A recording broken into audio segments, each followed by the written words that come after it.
What's going on, everybody? It's Cody. Welcome back to the channel. Here for the two-game WNBA Wednesday night slate. Boy, oh boy, $20,000 to first. Really excited for that. Was not expecting us to get another $20,000 to first contest this season, but I will not complain. Obviously, thank you, Caitlin Clark. All the extra eyes on the WNBA this season, especially here, winner go home special, 20K to first. She's on the slate. Obviously, that helps. I will be live 1 hour before lock leading up to this slate. Not a lot else going on. Tonight, I had over 100 concurrent viewers pretty much the whole way through. Hoping to build off on those numbers for tomorrow, especially since they're doing 20K to first. Hoping to have a few extra eyes on there, but let's look at my lineup from tonight. I did do the fade Asia Wilson. Asia is playing extremely well, so we'll see if it works out. On pace to min cash, but green's green. That's all I'm hoping for. I got NECA. I can't believe she's sub 30%. She's having a down game. Hopefully she can turn it around. Gabby started really slow, but she's turning it around. I got the big Jonquil Jones game. I mentioned in the stream how high I was on her. Tiffany Hayes, I didn't really want to play her. She fit as the last piece in. She's having an okay game, not blowing the doors off like she's been, but this is the Tiffany Hayes that I expect. Chelsea Gray, playoff Chelsea Gray is just different. She's playing extremely well, almost 50% owned. Bernard Delaney, 31% was fine. Didn't really do too much, but didn't kill me. Stewie was close to 50% and busted really hard. Sabrina had a monster game. And then Thebich busted really hard at almost 50%. People really were chasing her after her 7 of 8 shooting performance, but she busted pretty hard. But she was one of the best value plays on the slate, and she just didn't get there. So if you did play her, I feel for you. That is unfortunate, but let's look at the odds for these two games, and then we will break it down team by team. Obviously, on Draftkings Sportsbook, they do not have the Connecticut Sun game on here. It is the Sun are favored by 6.5 points, over under 163.5. Then we have Phoenix at Minnesota, 8.5 point spread, over under 160.5. Let's kick back over here and start with. Both of these games should be really fun. I was worried there was going to be a lot of blowout risk here in Phoenix, Minnesota. It was like a 20-something point game at one point, and Phoenix brought it all the way back. So there is some blowout risk here in this game. Minnesota is a lot better of a team than Phoenix, but we'll talk about that here in just a second. First game of the night, Indiana at Connecticut. On the Indiana side, obviously Caitlin Clark, huge ceiling. One of the best tournament plays on the slate at 11.6K. Going to play practically the entire game. Shot 4 of 17. Obviously, Connecticut does a really good job of throwing traps at her, doubling off screens. They'll double her every chance they can get, make other people beat them. 2 of 13 from 3, 4 of 17 from the field. Still put up 36 fantasy points, 12 peripheral stats. So if she shoots the ball a little bit better, she's probably got 50 plus in the bag. So definitely don't mind her as a tournament spend up. I think people are going to be a little bit down on her because her history against the Connecticut Sun is not the best. But obviously just a big ceiling, and with 20K up top, you're definitely going to want to have some shares of Caitlin Clark. Aaliyah Boston sub 10K. I have some interest there. She's going to play big minutes, low to mid 30s. When she shoots the ball 10 plus times, she has a big ceiling. She's a good passer in the post.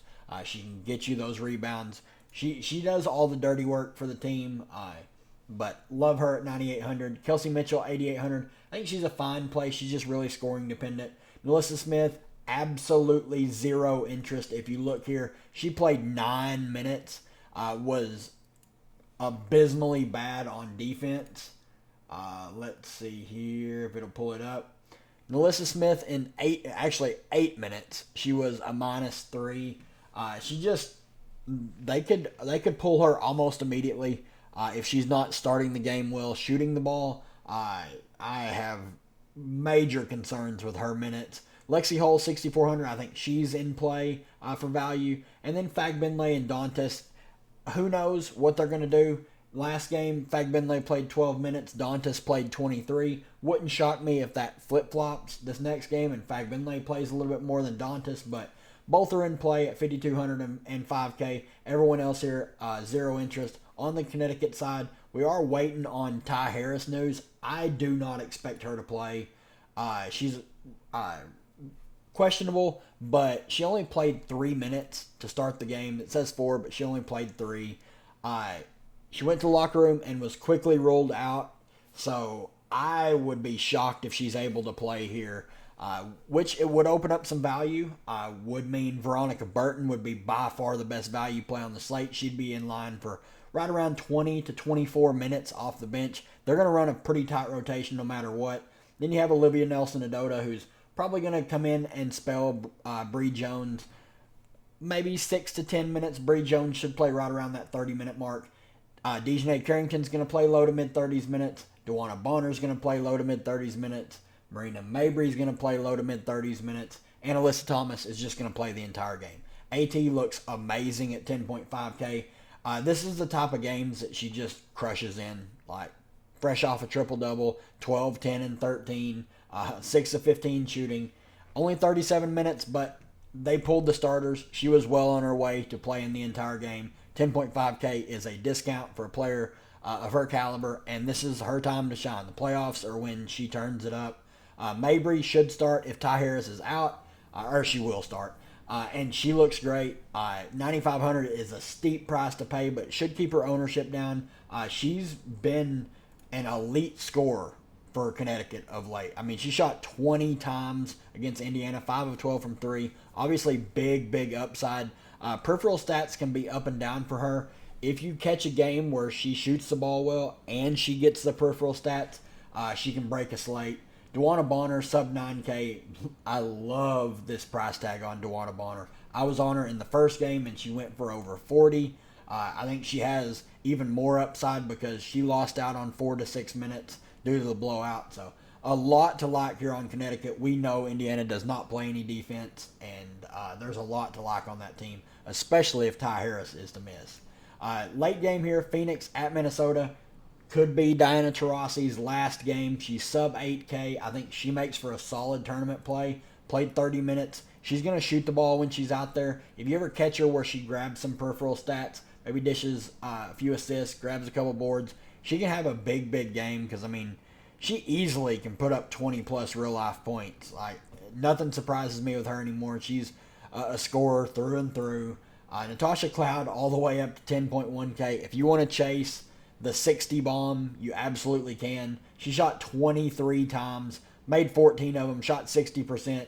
If you scroll through her game log, she's on average like a 33% shooter from the field. So if you want to chase that, you can. I will not be doing that. BG 9,200, price is really solid on her. Clea Copper 8,600, price is really solid on her. She's got just extremely safe usage. She's going to put up a lot of shots.